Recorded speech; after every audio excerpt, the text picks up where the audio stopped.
اچھا اچھا. نحمدہ و نصلی علی رسول الکریم اما بعد. محترم بزرگوں اور میرے پیارے دوستو، السلام علیکم ورحمۃ اللہ وبرکاتہ. میں آپ لوگ کے سامنے آج ایک تقریر کرنا چاہتی ہوں جس کا عنوان ہے تعلیم نسواں کی اہمیت. پگھلنا علم کی خاطر مثال سمع زیبا ہے، بغیر اس کے نہیں پہچان سکتے ہم خدا کیا ہے. محترم سامنے کرام، عورتوں کو مستقبل کا معمار کہا گیا. نسلوں کی بگاڑ کی ذمہ داری عورتوں کے کندھوں پہ ہے. اگر وہ چاہے تو اپنی فضول تربیت سے اور علم و حکمت سے پورے گھر، پورے خاندان، پوری قوم اور پوری دنیا کو نکال سکتی ہے. گویا تعلیم زندگی کا اہم جز ہے. جس طرح گھر کو روشن کرنے کے لیے ٹیوب لائٹ کی ضرورت ہوتی ہے، اسی طرح انسان کے دل اور دماغ کو روشن کرنے کے لیے علم کی ضرورت ہوتی ہے. علم ایک ایسی چیز ہے جو حضرت آدم علیہ السلام کے زمانے سے چلی آ رہی ہے. محترم حضرات، علم ایک بے مثال دولت ہے جو بندے کو اپنے معبود سے ملاتا ہے. لہذا علم حاصل کرنے میں ایک دوسرے پر شفقت لے جانے کی کوشش کرنی چاہیے. اور یہ بات یاد رکھیں کہ تعلیم کے ابتدا باقاعدہ قرآن حکیم کی تعلیم سے ہوئی. اسلامی معاشرے کی صحیح تشکیل اس وقت تک نہیں ہو سکتی جب تک کہ افراد معاشرے قرآن حدیث کی تعلیم سے آراستہ نہ ہو. غرض ہے کہ تعلیمات قرآن امت مسلمہ کی تشکیل اور بنیادی جڑیں، اور اسی تعلیم کو بنیادی دین کا ہر طرح کی تعلیم حاصل کرے تاکہ انسانی حدود کے اندر رہ کر باعزت زندگی گزار سکے. معزز سامعین، تعلیم نسواں کی اہمیت و ضرورت سے انکار کی گنجائش نہیں ہے، اس لیے کہ تعلیم یافتہ عورت اپنی معلومات کی روشنی میں جس توجہ کے ساتھ اپنے بچوں کی تعمیری صحت کا کام انجام دے سکتی ہے، وہ ایک جاہل عورت اپنے جہالت کی وجہ سے وہ کام انجام نہیں دے سکتی.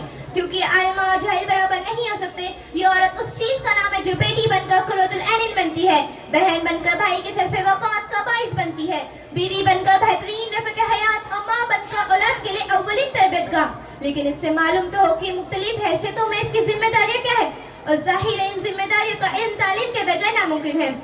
معزز سامعین، عورتوں کے لیے تعلیم اتنی ہی ضروری ہے جتنی مردوں کے لیے، بلکہ یہ کہا جائے کہ عورتوں کے لیے تعلیم مردوں سے زیادہ ضروری ہے.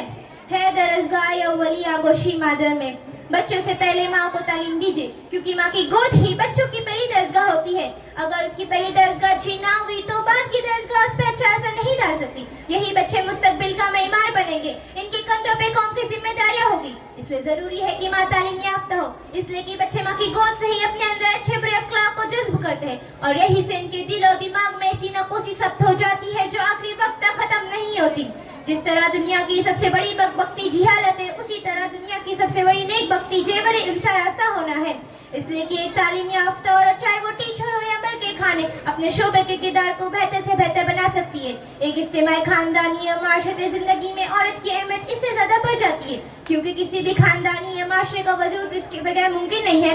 ایک سلیقہ شیعہ بھی اپنے خان کی زندگی میں شوہر کا کم کمانے کے بعد بھی کفایت سیاری سے بآسانی گزارا کر سکتی ہے، اور سلیقہ شیعہ اور ہوش مندی سے کام انجام دے کے اپنے گھر کے ماحول کو بہتر سے بہتر پرسکون اور سازگار و خوشگوار بنا سکتی ہے.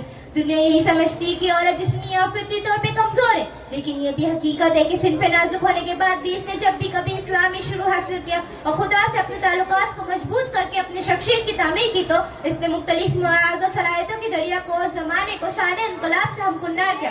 آج اس موجودہ دور میں اکثر شعبے اور شہروں میں رہنے والے مسلمان مرد اور خواتین زیادہ تعداد جاہل لوگوں کی ہے.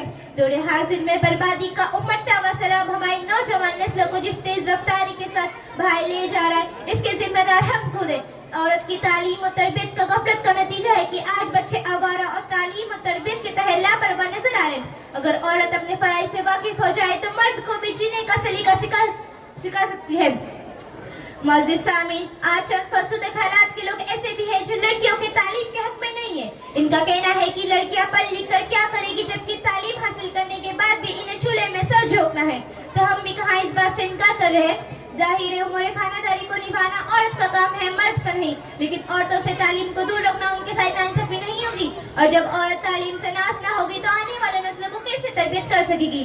آئیے آج سے ہم لوگ سفر کا سر آغاز کریں اور مرد کو عورت کی تعلیم اور تربیت کی طرف متوجہ کریں، تاکہ وہ اسکول اور کالجوں میں اپنی لڑکیوں کو تعلیم اس طرح دے کہ وہ دینی شروع سے براستہ ہو جائے. اور اس شعر کے ساتھ میں اپنی تقریر کو ختم کرنا چاہوں گی. تاریخ کے سینے میں لکھے یہ حقیقت، ایک عورت بدل سکتی ہے قوم کی قسمت. وما علینا الا البلاغ. ماشاء